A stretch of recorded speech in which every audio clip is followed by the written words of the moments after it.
Acabaram-se as laricas e cumilanças. Tim rapidamente perdeu vários quilos, ganhou uma aparência muito saudável e uma energia avassaladora.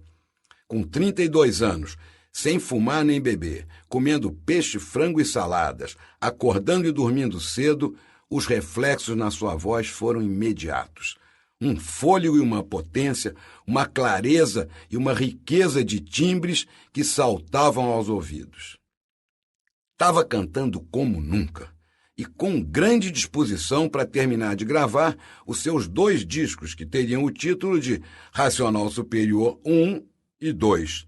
Os músicos estavam empolgados com a boa forma vocal de Tim e com a qualidade das músicas e dos arranjos, e nem ligavam para as letras estapafúrdias que ele ia fazendo ali. Tocavam todo dia, tocavam cada vez melhor e com mais prazer. No fim de agosto, o disco finalmente estava pronto. Mas a gravadora entrou em pânico. Não podia lançar aquelas loucuras, se envolver com uma seita estranha, numa época perigosa de intensa repressão política. Era uma companhia americana, com longa tradição no Brasil, nunca poderia correr esses riscos. Era um disco musicalmente perfeito, mas, infelizmente, condenado ao fracasso por sua vinculação ao Racional. A RCA se preparou para a guerra, mas Tim estava na paz. Propôs o cancelamento do contrato e a compra das 10 fitas gravadas, com dinheiro dado pelo seu Manuel Jacinto. Ele mesmo prensaria os discos, distribuiria e venderia sob inspiração do Racional Superior. Nascia a Seroma Discos, para lançar o álbum duplo, que seria vendido nas ruas e nos shows, com o faturamento dividido entre Tim e o Racional, meio a meio. Diante da catástrofe iminente, a diretoria da RCA se deu por muito feliz com a proposta de Tim de amortizar uma parte do prejuízo, que seria muito maior com o lançamento dos discos e pior ainda se Tim quisesse gravar outros. Todos estavam mergulhados de corpo e alma naquela aventura. Nunca a banda estivera tão unida em torno do Tim e nunca tocara tão bem. Advertido por Manuel Jacinto de que as cores vivas, e especialmente os metais, atraíam magnetismo negativo, Tim mandou comprar 2 latas de tinta esmalte branco e, junto com os músicos, pintou todos os instrumentos, até mesmo o saxofone, o trompete e o trombone. Só escaparam as teclas pretas do piano. Apesar de não ser uma tinta especial, talvez por um milagre do Racional Superior, a sonoridade dos instrumentos não foi afetada. Em bom senso, a melô da conversão, Tim fazia seu meia-culpa e a banda Seroma Racional levava um batidão de deep funk cercado por ataques de metais de alta precisão.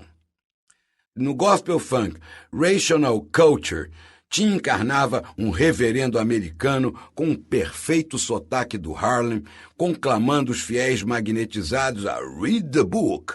Outra favorita dos músicos era a ex-Adiós San Juan de Puerto Rico, uma levada afro-soul com sabor latino, do Fábio, que virou Quer Queira, Quer Não Queira na versão Racional. A romântica mais bonita do disco se transformou na missionária Leia o Livro. Tim estava feliz e otimista, cantando a expansão do universo em desencanto até na África. Em O Grão-Mestre Varonil, ele saudava a capela Manuel Jacinto Coelho como o maior homem do mundo que semeou o conhecimento. O mestre retribuía, dedicando especial atenção ao discípulo, que era tão popular e estava possuído por uma fé tão avassaladora que poderia ser de grande importância na propagação da cultura racional e na venda de livros. Quando os discos voadores chegassem, ele iria na janelinha. O nascimento de seu filho, em 24 de janeiro de 1975, foi a realização do seu maior sonho. O garoto seria criado dentro dos preceitos da cultura racional e Tim foi perguntar a seu guru que nome o Racional Superior indicava para que seu filho crescesse feliz e imunizado. Robson, Telmo ou Carmelo, respondeu a entidade pela boca do Manuel Jacinto. Entre Belford Roxo e o cartório de registro civil em Copacabana, Tim hesitou entre Telmo e Carmelo. E continuou na dúvida, mas acabou registrando o menino como Carmelo. Continuou na dúvida e, quando chegou em casa, anunciou: "Nome do moleque é Telmo. Foi seu Manuel Jacinto que recomendou." O bebê Telmo e Léo, então com 1 ano, foram desmagnetizados por seu Manuel e, como o pai e a mãe só vestiam branco e, em vez de cantigas de ninar, ouviam o pai ler o livro. Mas tanta felicidade durou pouco, muito pouco. 3 meses depois do nascimento do filho, louca de saudades e de paixão, Geisa deixou o bebê com Tim e voltou para os braços do goleiro, em Campos, levando o Léo. A família, comandada por Dona Maria Imaculada, decidiu que, morando sozinho e totalmente envolvido com a seita, Tim não teria a menor condição de criar Telmo. O neto moraria na casa da avó, na Tijuca, e seria criado pela tia Ana Maria, solteira e enfermeira, e o pai poderia vê-lo quando quisesse. Tim gritou, chorou, esperneou, mas teve que aceitar a decisão da matriarca dos Maia. O garoto sempre foi chamado de Telmo por seu pai e por todos da casa, mas a indecisão de Tim no cartório de registro civil lhe custaria uma séria crise de identidade quando entrou na escola. A professora chamava Carmelo Maia e ele não respondia. Claro, ele era o Telmo, seu pai e todo mundo sempre só o chamaram assim. Ana Maria foi chamada na escola e advertida que o menino tinha problemas graves de audição e aconselhada a levá-lo a um otorrino. Quando Ana Maria foi pegar a certidão de nascimento do Telmo para inscrevê-lo na policlínica, leu lá: Carmelo Maia. Além dos músicos, Tim conquistava novos adeptos para a seita, como o velho amigo da lanchonete Vagão, Elinho Mateus, e outros convertia à força. Foi assim com Dafé, que tinha conseguido uma boquinha no Hotel Nacional para tocar e cantar no bar todas as noites, defendendo um cachezinho. Como estava difícil encontrar um baurete, Dafé foi visitar Tim.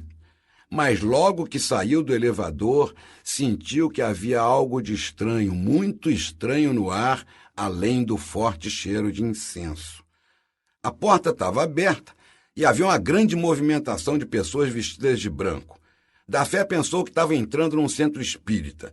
Tim estava sentado numa cadeira, entre pilhas de livros e pacotes de camisetas, e saudou-o calorosamente. Carlos Dafé, que bom que você veio. Foi o Racional Superior que te mandou aqui. Levantou-se para abraçar o amigo e anunciou: Hélio Mateus, chegou mais um Racional. Dafé agora é Dafé Racional. Qual o número do seu sapato, meu filho? 38, respondeu Dafé. Hélio Mateus, compra 2 pares de tênis, 2 pares de sapato branco e 2 calças brancas por Dafé. Deu-lhe algumas camisetas, um pacote de livros e uma graninha para o táxi. Vende esses livros lá no hotel.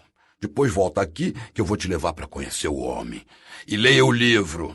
Mas a gerência do Hotel Nacional não gostou muito de ver aquele neguinho pianista, sempre de branco, com um logotipo estranho na camisa, oferecendo aqueles livros esquisitos. Dafé teve que voltar às roupas magnéticas e renegar a fé para não perder o emprego. O trombonista Lúcio, que frequentava a casa do Largo da Barra, voltou de uma turnê pela Europa sem saber de nada e foi visitar Tim. Chegou com uma blusa azulona, com um imenso sol amarelo e vermelho, e Tim recebeu com muita preocupação. Lúcio, tu tá muito magnético, meu irmão. Vamos dar um jeito nisso. Entraram no carro de Tim e 1 hora depois estavam em Belford Roxo, onde Lúcio entrou em uma salinha e saiu de blusa branca, calça e sapatos brancos, com diversos livros e uma conta salgada para pagar. Com Raul Seixas, seu vizinho na Figueiredo Magalhães, foi pior. Tim tentou convertê-lo e acabaram em uma discussão acalorada sobre drogas, com Raul ligadão defendendo a cocaína e Tim, missionário, advertindo: Ó, tu toma cuidado, hein, magro? Nego cheira cocaína, fica logo com vontade de dar o cu. Cocaína frouxa o brioco, meu irmão. Seu Manuel gostava muito de samba e de vez em quando promovia um pagode no quintal de sua casa, onde devotos animados cantavam letras sobre a cultura racional.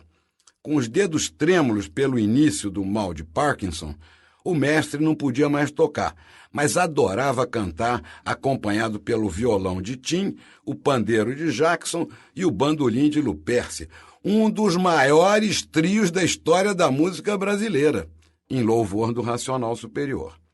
Ele mesmo. Os não iniciados também podiam frequentar as festas e compareciam em grande número, atraídos pela quantidade e qualidade das mulheres presentes. Os devotos tinham que ficar só no refrigerante, mas os visitantes podiam beber cerveja, que lá dentro era vendida pelo dobro do preço do boteco. Para os músicos, a vida devocional também tinha seus problemas. Além das chatíssimas sessões de leitura em Belford Roxo, cada vez havia um livro novo para comprar. Eram rearranjos e remixes das mesmas histórias e repetiam as pregações do livro anterior. O pior não era comprar, era ter que ler. Chato também era ficar horas com o Tim olhando fixamente para uma folha de papel em branco, conforme instruções do mestre, para ver a luz racional.